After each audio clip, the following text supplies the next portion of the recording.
After a decade of loyalty, my boss smiled coldly. We're replacing you with someone cheaper. Business, nothing personal. I nodded. Thanks for the notice. What they didn't know. I held the patent on the software they depended on. Next morning, their system shut down. The words hit me like a slap, sharp and cold. For a moment, I just sat there, staring at the man across the sleek conference table. The man I'd spent 10 years making rich. 10 years of loyalty. 10 years of problem-solving, late nights fixing their mistakes. And this was how it ended. Bradley Carter, CEO of Goova Tech, leaned back in his chair, his fingers steepled together like he was doing me a favor. His smirk was subtle, but I caught it. The kind of smug expression people wear when they believe they have all the power. We've decided to bring in someone more cost-effective, he continued, his voice smooth, practiced. It's nothing personal, Ava. Just business. I clenched my jaw, forcing my expression into something neutral. It wasn't just business. It was betrayal. A decade of my life, gone with a single sentence. The conference room was silent except for the soft hum of the city outside. Through the floor-to-ceiling windows I could see downtown New York stretching beneath us. Thriving, relentless, a world that never paused. But in that moment it felt like everything had stopped. The board members sat stiffly around the table, avoiding my eyes. Cowards. They couldn't even look at me. I swallowed down the sting of humiliation, keeping my voice even. When does this take effect? Bradley's smirk grew. We'll need you to assist in the transition for the next 2 weeks. Your replacement will shadow you, get up to speed. After that, we'll finalize your severance package. Shadow me. They wanted me to train the very person taking my place.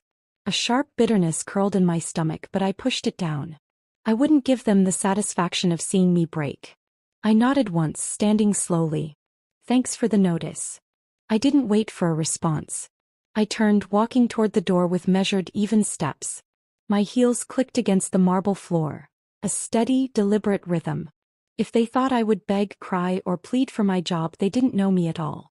As I reached the door, Bradley's voice followed me, casual and dismissive. We appreciate everything you've done, Ava. Really. But change is inevitable. I didn't look back. A decade of loyalty traded for a cheaper model. The elevator ride down felt suffocating. I clenched my fists, breathing in through my nose, trying to suppress the storm of emotions crashing inside me. Anger. Resentment. Betrayal. Not just at Bradley but at myself. Forever believing that loyalty meant something in this industry. I had given everything to Goova Tech. I had built their software architecture from the ground up. Every system, every line of code, every efficiency that made them a powerhouse. It was mine. And they were throwing me away for someone cheaper. The doors slid open and I stepped into the bustling lobby. People rushed past me, lost in their own worlds, oblivious to the fact that my world had just shifted. I barely registered stepping onto the sidewalk, the city air cool against my skin. My thoughts were spinning, replaying every moment, every sacrifice, every night I'd spent hunched over my laptop fixing last-minute crises that weren't even my fault. And then, like a slow dawn breaking through darkness, a realization crept in. They thought they had won. They thought I would just walk away. They had no idea what I still held in my hands. My fingers curled around my phone, my pulse steady now. Controlled. Calculated. Goova Tech ran on my software. Software I held the patent for. I had made sure of it years ago. The system they depended on to process millions of dollars in transactions, to manage their entire operation. It wasn't theirs. It was mine. And they had just severed their only connection to it. I inhaled slowly, tilting my face to the sky, letting the realization settle deep into my bones. I had 2 choices.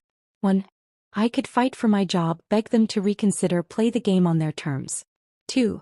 Or I could let them burn themselves to the ground. The second option felt much more appealing. I walked home, my mind already crafting my next steps. No rash decisions. No impulsive moves. I wouldn't lash out in anger. I would let them believe they had won. By tomorrow morning I would revoke their rights to my software. The moment my 2 weeks were up, Goova Tech's entire system would start failing. Not through sabotage but legally. They would try to replace me but they would fail. Because my software wasn't something you could just hand off to a cheaper employee. It was intricate, complex, built with a unique architecture that only I fully understood.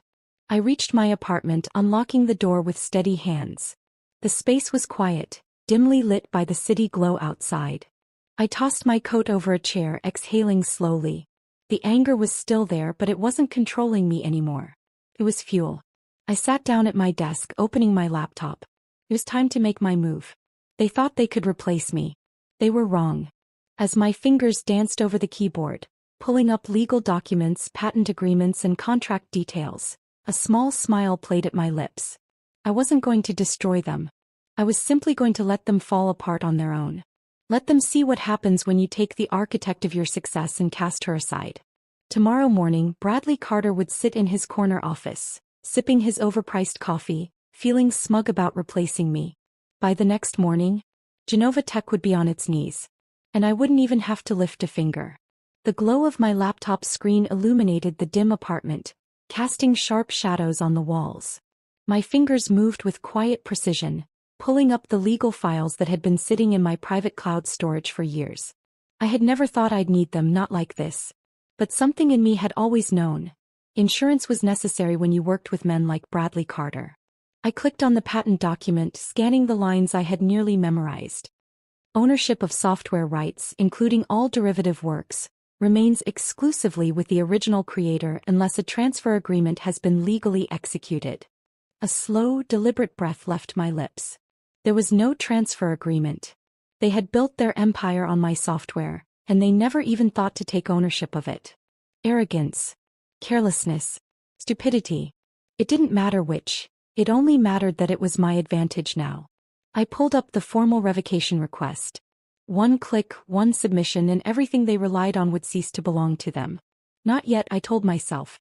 Not tonight. Tonight I would let them sleep easy. Let them go home, sip their expensive wine, and feel victorious. Tomorrow morning the real game would begin. I shut my laptop, pushing back from my desk. My mind was buzzing, but my body was drained. 10 years in a company, and just like that I was nobody to them.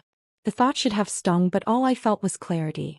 They saw me as disposable, but they had no idea that they were the ones skating on thin ice.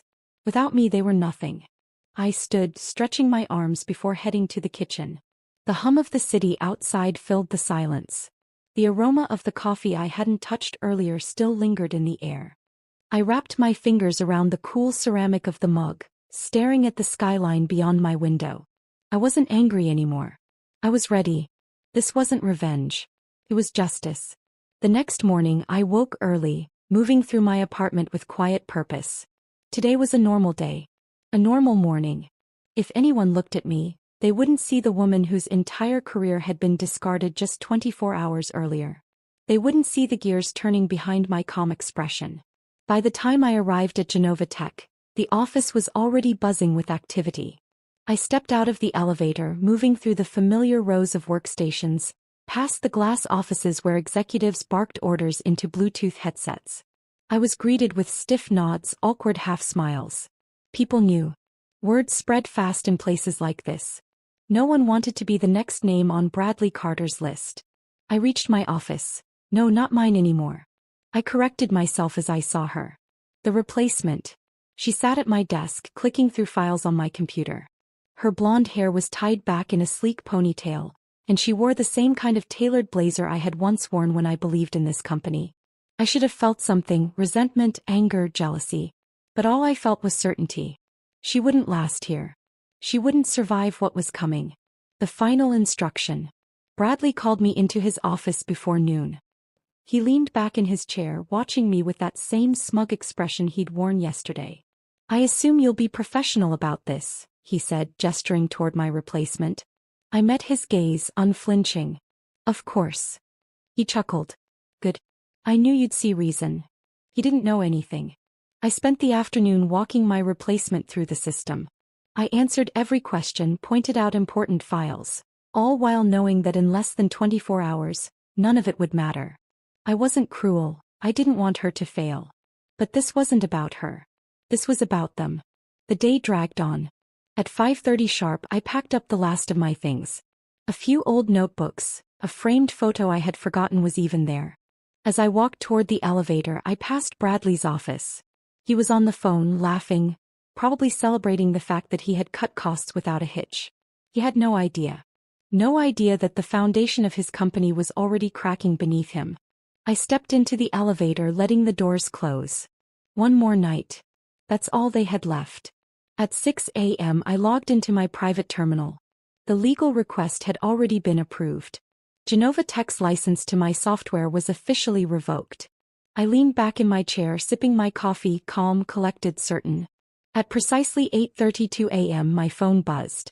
Emergency alert. Internal system failure detected. I smirked. Right on time. By 9:15 a.m. Goova Tech was in chaos. Bradley's assistant was the first to call. Ava, hi, listen, we need you to come in. There's a situation. Her voice was rushed, laced with panic. I glanced at the time. Smiled. Oh. What kind of situation? Everything's down. The client portals. The internal databases. IT says it's a licensing issue, but she stopped, her breath heavy. They said the software isn't ours anymore. That's because it's not. I'm sorry, I said, keeping my voice even. That's really not my problem anymore. I could hear voices in the background. Someone, probably Bradley, was yelling. The assistant sucked in a shaky breath. Look, can you just come in? Maybe we can. I ended the call. I wasn't going back. I had already given them everything. I watched the news unfold from the comfort of my apartment. By noon, Goova Tech was making headlines. By 2 p.m. investors were pulling out. By the time the sun dipped below the skyline, Bradley Carter was scrambling to salvage his empire. Me. I was already building something new. They never saw me coming. I didn't ruin them. I didn't sabotage or hack or break anything. I simply let them fall under the weight of their own arrogance. Tomorrow morning, Bradley Carter would wake up to the remains of the company he thought he could run without me.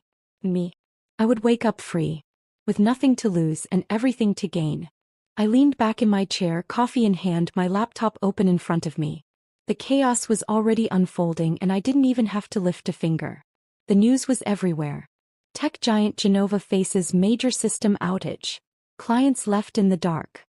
A slow smile curled at the corner of my lips as I scrolled through the articles. It had only been a few hours, but the panic was spreading fast. Clients were furious, investors were jumping ship, and I knew exactly what was happening in that glass tower I used to call my office. Bradley Carter was losing control. He thought he could replace me. He thought I was disposable. He was learning the hard way. The first signs of trouble. My phone buzzed. I glanced at the screen. Bradley Carter. I let it ring. And ring. And ring. Then silence. I could imagine him, his frustration mounting, pacing his office, trying to salvage the mess he created. The IT team would be scrambling, refreshing their screens over and over, trying to fix something that wasn't broken. It was simply no longer theirs. I took a sip of coffee, the rich, bitter taste grounding me. They had no plan. No backup, no contingency, nothing. Because I was the plan. And I was gone. Inside that conference room, I knew exactly how it was playing out. I had been in those meetings before, just never on this side of the disaster. Bradley would be sitting at the head of the table, his hands clenched into fists, his temper barely contained. I need answers. His voice would be sharp, urgent. Why is everything failing? The IT director, probably sweating through his dress shirt, would shift in his seat. Sir, it's not a crash. It's a licensing issue. Bradley would pause, confused. What do you mean? A heavy breath. A reluctant answer. Ava Sinclair revoked our access. Silence. I could almost hear the sharp inhale, see the color draining from Bradley's face as those words sank in. That's... His voice would waver before he forced control back into it. That's impossible. We own the software. A longer silence. Then the quiet, fatal words. No, sir. She does. I tapped my fingers against my coffee mug, waiting for the next call. It wouldn't take long. Bradley would be spiraling, his mind scrambling for a way out. He prided himself on control, on being 5 steps ahead. But this time, he never even saw it coming. My software wasn't just a tool, it was the backbone of Goova Tech. Every client dashboard, every internal process, every security measure, all of it was built on my architecture. No, they had nothing. I refreshed my inbox. More notifications. More alerts. Goova Tech was bleeding out and I had only just begun watching. My phone vibrated again, but it wasn't Bradley this time. It was an unknown number. I smirked. The board. They had realized what was happening. Bradley's charm wouldn't save him now. Not when their stock was plunging, their clients were demanding refunds, and every major news outlet was reporting the disaster. I let the call go to voicemail. I already knew what they wanted. They wanted a fix. They wanted me. But I wasn't their employee anymore. I wasn't their safety net. They had made that choice. The ultimate power shift. By mid-afternoon, the full extent of the damage was sinking in. The board was furious. Investors were pulling out. Competitors were poaching clients like vultures circling a dying animal. Another call. Another voicemail. This time I listened. Ava, this is Richard Lyman from the board. We, need to discuss a solution. We're hoping to negotiate a way to. I deleted the message before he finished. They weren't hoping to negotiate. They were desperate. I knew it was coming. Bradley's name flashed on my phone again. I let it ring. Then on the fourth try I picked up. Hello, Bradley. There was silence on the other end. A hesitation. Then his voice tight with frustration. We need to talk. I leaned back in my chair, my fingers drumming against my knee. Do we? A sharp exhale. Ava, come on. I know you're upset. I laughed softly. Not the kind of laugh that meant I was amused. The kind that said I wasn't buying his nonsense. Upset. I repeated, savoring the word. Bradley, I'm not upset. I'm just watching the inevitable unfold. His breathing was tense on the other end. You made your point, all right? But we can fix this. You can come back. I cut him off. Come back. I let the silence hang between us before I spoke again. You really don't get it, do you? Bradley said nothing. So I continued. You thought I was just another name on a payroll, I said, my voice measured. You thought you could replace me with someone cheaper. But here we are. And tell me, Bradley, how's that working out for you? Nothing. Just the sound of his defeat settling in. Ava. He tried again, but his voice was different now. Quieter. Weaker. I'll double your salary. Triple it. Just. I sighed. Bradley. He stopped. I don't want your money, I said, my tone final. I just want you to understand something. Another pause. Then. You needed me. I never needed you. And with that I hung up. I stared at my phone for a moment, then set it down beside me. I felt nothing. No guilt. No remorse. Just the quiet satisfaction of justice. Goova Tech was failing and there was nothing they could do about it. Tomorrow morning, Bradley would wake up to the remains of the company he thought he built. Me. I would wake up free. With nothing to lose and everything to gain. I set my phone down, exhaling slowly. The weight of finality settled over me, not as an anchor but as a quiet triumph. Goova Tech was unraveling thread by thread and I didn't need to lift a finger. I had done my part. The rest? Gravity would take care of. The city outside my apartment stretched wide and endless, bathed in the golden hues of late afternoon. I stared at it for a moment, then leaned back in my chair, stretching my arms above my head. It was almost poetic, really. They had thrown me away. Now they were drowning without me. The frantic attempts to fix the unfixable. By the time the sun dipped below the skyline, my inbox had flooded with desperate emails. Subject. Urgent. Please respond. Subject. Let's talk. Subject. Immediate assistance needed. The messages were all the same. Empty pleasantries, forced apologies, hollow requests for a conversation. I didn't reply. Instead I refreshed the news. Stock drops 37% in a single day as Goova Tech faces catastrophic system failure. A soft hum of satisfaction stirred in my chest. Investors weren't just pulling back. They were running. I scrolled further. CEO Bradley Carter issues statement. We are working to resolve the situation. I clicked on the link, watching the embedded video load. There he was. Bradley sat stiffly at the press conference table, his shirt slightly wrinkled, something I had never seen before. His jaw was tight, his eyes shadowed with exhaustion. He looked defeated. I turned up the volume. We understand the concerns our clients and investors have, he said, his voice carefully controlled, but I could hear the edge beneath it. We are working closely with our team to address the technical issues and will provide updates as soon as possible. A reporter's voice cut in, sharp and demanding. Mr. Carter, Is it true that Ava Sinclair, your former head architect, revoked the company's access to the software? Bradley's jaw twitched. For a moment he didn't speak. Then his fingers tightened around the microphone. No comment. I smirked. The comment sections were ruthless. How do you fire the one person who built your company? Looks like someone made a huge mistake. This is why you don't undervalue your employees. Karma at its finest. The backlash wasn't just contained to the media. It was spilling into the real world. Clients were dropping contracts, citing breach of service agreements. Vendors were pulling partnerships, unwilling to associate with an unstable company. And the employees? They were turning on him. Desperate calls and empty apologies. At exactly 7:45 p.m. my phone rang again. I stared at the screen, watching Bradley's name flash across it. I let it ring until it went to voicemail. Then, just as expected, it rang again. This time I answered. Ava. His voice was taut with frustration, but there was something else woven into it. Something I had never heard before. Panic. I took my time responding. Bradley. He exhaled, the sound sharp and forced. I need to see you. I raised an eyebrow. Oh, that's interesting. You didn't seem to need me a few days ago. Pause. I was wrong. The words were clipped, forced from between gritted teeth. Look Ava, I know you're upset. I laughed, cutting him off. I'm not upset, Bradley.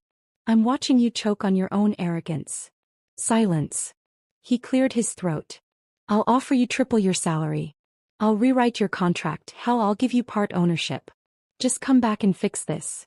I smiled. Bradley, I said slowly, savoring his desperation. You still don't get it, do you?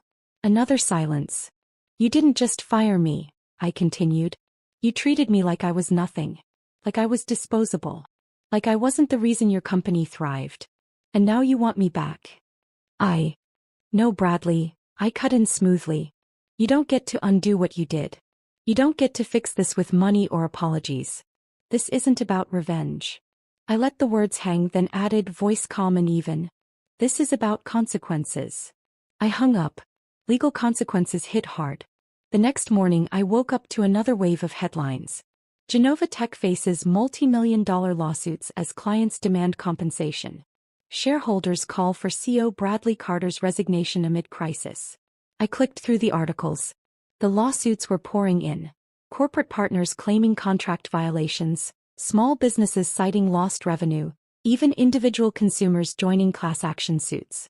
The board was in chaos. Investors had completely lost confidence, and now, Bradley's own executives were turning on him. I let out a quiet breath, taking a sip of my coffee. I had never wanted this to turn into a spectacle. But that's the thing about arrogance. It makes people blind to their own destruction. By noon it was official. The board had forced Bradley Carter out. The same board members who had nodded along as he dismissed me? They had now dismissed him. It was poetic, really. I sat at my desk, scrolling through my messages. A flood of job offers, partnership inquiries, invitations from competitors who had been waiting for an opportunity like this. I could start over. Build something better. Something mine. A soft exhale left my lips. Bradley had thought he was invincible. He had thought he controlled everything. But power isn't just about money. It's about who holds the foundation. And I had always held it. He just realized it too late.